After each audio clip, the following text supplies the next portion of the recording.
सब लोगों ने बातें रखी मुझसे पूर्व वक्ताओं ने, और सबकी बातों से मैं सहमत हूं। समाज के लिए, बच्चों को शिक्षित करने के लिए जो संसाधन की जरूरत पड़ती है, और प्रदेश की राजधानी में एक महत्वपूर्ण जगह पर इस भवन का निर्माण होगा। अलग अलग इसमें योजनाएं बना रखी हैं, मुझे योजनाएं मेरा इतना निवेदन है कि इमारत कितनी बड़ी बन जाए, हम कितने कमरे बना लें उसके अंदर, लेकिन जब इन कमरों से, इन भवनों से जागरूक हो जाना, शिक्षित हो जाना, वो एक बात है। लेकिन जब तक कामयाबी हासिल नहीं होगी, कामयाबी के लिए जो प्रतिस्पर्धा है उसको हमें समझना पड़ेगा। और ये जमाने की एक वास्तविकता है कि प्रतिस्पर्धा है, और हमारे जो गांव शहर में बच्चे रहते हैं, गरीब तबके के जो लोग हैं, जब तक उनको हम इस लायक नहीं बनाएंगे कि ना सिर्फ जागरूक हों, शिक्षित हों पढ़ाई में और बात करने में। अक्सर मैं देखता हूं कि बच्चे पास हो जाते हैं लेकिन इंटरव्यू में नंबर नहीं आ पाते। इंटरव्यू में नंबर लाने के लिए जो ट्रेनिंग चाहिए, मुझे खुशी है कि इस बिल्डिंग में हम वो काम भी करना चाह रहे हैं कि बच्चों को इंटरव्यू की शिक्षा दें, ताकि जब अपने कॉन्फिडेंस से अपने सवाल जवाब वो कर सकें। क्योंकि जब तक वो आत्मविश्वास पैदा नहीं होगा, जो झेपता है, जो गांव ढाणी में रहते हैं, जयपुर में आते हैं, पढ़ाई भी कर लेते हैं, लेकिन सवाल पूछो तो थोड़ी घबराहट जहन में रहती है। वो आत्मविश्वास पैदा करने के लिए, संबल देने के लिए भी हम लोगों को प्रशिक्षित करना बहुत जरूरी है। मुझे पूरा विश्वास है उस दिशा में हम काम करेंगे। कुछ दिन पहले जब मुझे इस कार्यक्रम में आने के लिए न्योता दिया था, तो मैंने कहा हम जरूर आएंगे, और मुझे खुशी है कि आज मंच पर बहुत सारे हमारे साथी बैठे हैं, अलग अलग विचारधारा के, अलग अलग पृष्ठभूमि के, और केंद्र सरकार का प्रतिनिधित्व कर रहे हैं। मंत्री महोदय भी यहां पर आए हैं, और इंदिरा जी बोल रहे थे कि सरकार में कुछ कमी है, राज्य सरकार में। मैं तो कह रहा हूं केंद्र सरकार में भी कमी है। कृष्णपाल जी, ये राज्य मंत्री का जो पद है बहुत अच्छा है, लेकिन इसके ऊपर बड़े पद होते हैं। तो उम्मीद करते हैं कि अच्छे लोगों को मौका मिलना चाहिए, और आप तीसरी बार चुनाव जीत कर आए हैं। जैसा आप भी कह रहे थे और वक्ताओं ने बोला, राजनीतिक जीवन में हर दल की एक भूमिका होती है, हर विचारधारा को लोग कुछ पसंद करते हैं, नापसंद करते हैं। लेकिन मेरा अनुभव ये रहा पिछले 20-25 सालों में कि जो व्यक्ति, जो नेता, जो विचारधारा, जो संगठन लोगों को जोड़ने की बात करता है, कठिन समय में, चुनौतीपूर्ण समय में, कड़वा घूंट पीकर भी लोगों को एकत्रित करने का जो काम करता है, उस व्यक्ति को, उस नेतृत्व को, उन विचारों को लोग बहुत लंबे समय तक याद करते हैं। क्योंकि इतना बड़ा देश है, इतना बड़ा राज्य है, इतना बड़ा समाज है, अलग अलग सोच हो सकती है, और आपस में गलतफहमी पैदा करना बड़ा आसान सा काम है, तो बहुत मुश्किल काम नहीं है। लेकिन बातों को समझकर, सोच विचार कर अपनी कार्यप्रणाली में, अपनी बोली में, अपने काम करने के तरीके से अगर हम एक उदाहरण प्रस्तुत करते हैं, तो उसका लोग उसको देखकर उसका अनुसरण करते हैं।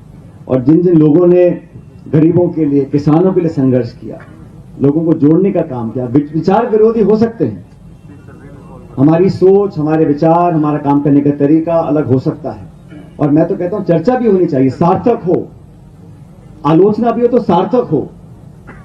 लेकिन जो किसी ने कहा मन से पहले, हमारा लक्ष्य क्या है?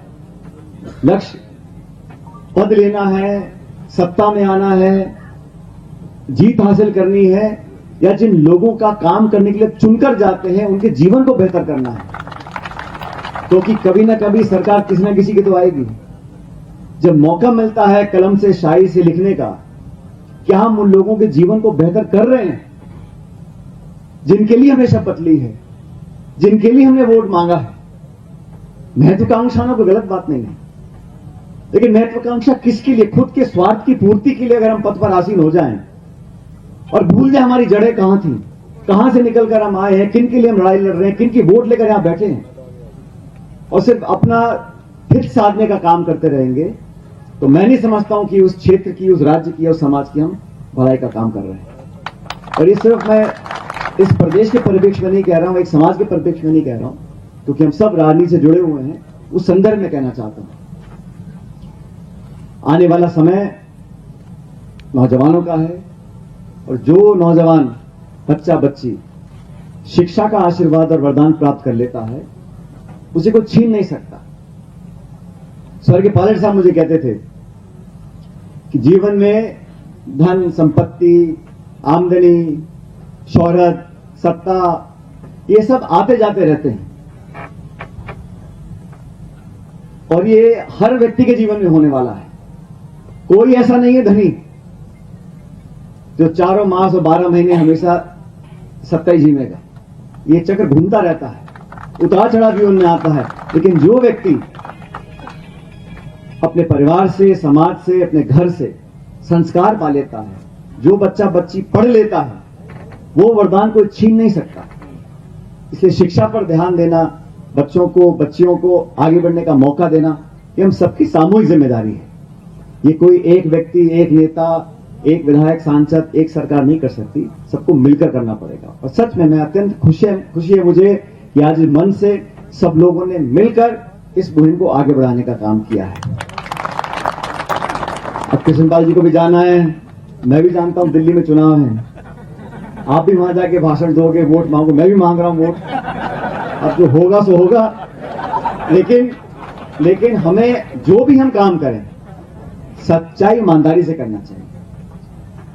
और आजकल में मुझे दुख होता है कभी कभी जब राजनीतिक संवाद जो है उसका स्तर इतना गिर गया।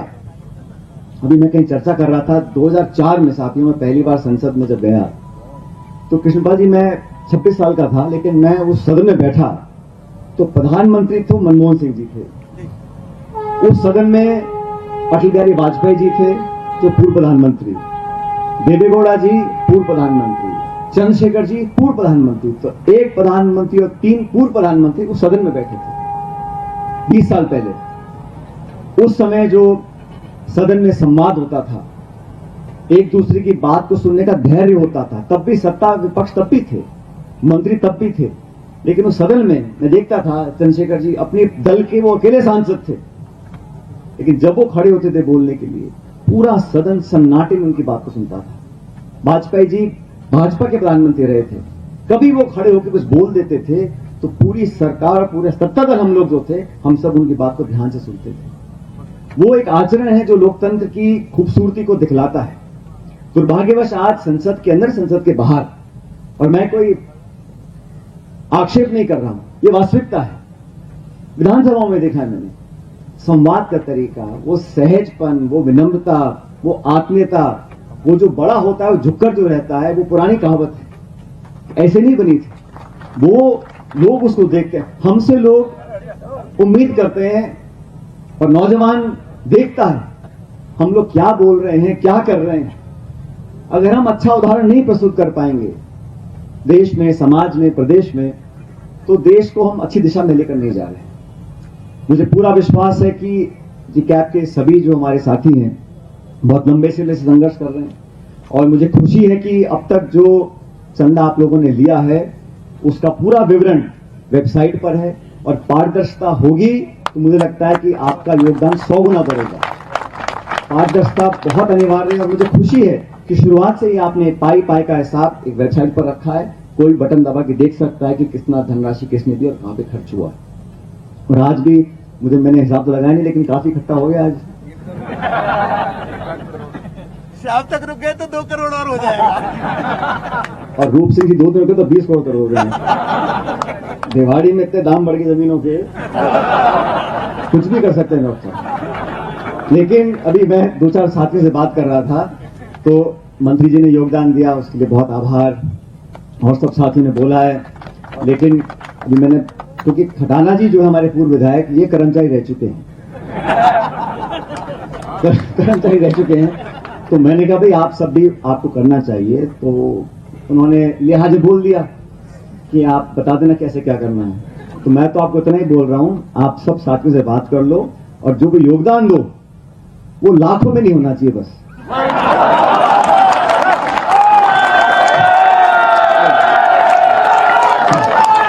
ये तो एक व्यक्ति की बात नहीं है, ये सब, मुझे इतनी खुशी है अजीत सिंह जी की जो माता है, अजीत सिंह जी की तरफ पत्नी, वो पेंशन में से पैसे दे रही है। आप कल्पना करो, एक महिला इस उम्र में कह रही मेरा बेटा जो करे सो करे, मैं अपनी पेंशन से पैसा दे रही हूँ, तो उन्होंने कुछ सोचा है, तो उन भावनाओं का हमें सम्मान करना चाहिए। और जितने हम सब लोग बैठे हैं, सिर्फ घोषणा नहीं करनी, इसको धरातल पर उतारना है। और जैसे मैंने शुरू में कहा, एक बहुत खूबसूरत इमारत खड़ी हो जाए, कांच की, संगमरमर की, उसमें आराम से हम लोग बैठ के ऑफिस में चाय कॉफी पिए, उससे बेहतर ये है कि हम अपना एक टारगेट रखें कि हमें आज से 3 साल बाद, 5 साल बाद इतने बच्चे बच्चियों को यहाँ पर पास करवाना है, उनको अच्छी शिक्षा देकर इस लायक बनाना है कि वो पदों पर बैठे। और जैसे हम आज चले गए बोल रहे थे, जो पायलट साहब कहते थे, और मैं बचपन में जब भाषण सुनता था तो मैं समझता था, मैंने कहा ये मेरे पिताजी जो है एक ही बात को हर बार क्यों दोहराते हैं। फिर मैंने सोचा कि इस बात को बार बार बोलने से वो बात घर करेगी कि जो व्यक्ति, जो किसान, जो गरीब तबके का व्यक्ति है, गांव में रहता है, शहर में रहता होगा, छोटे ढाणी में रहता है,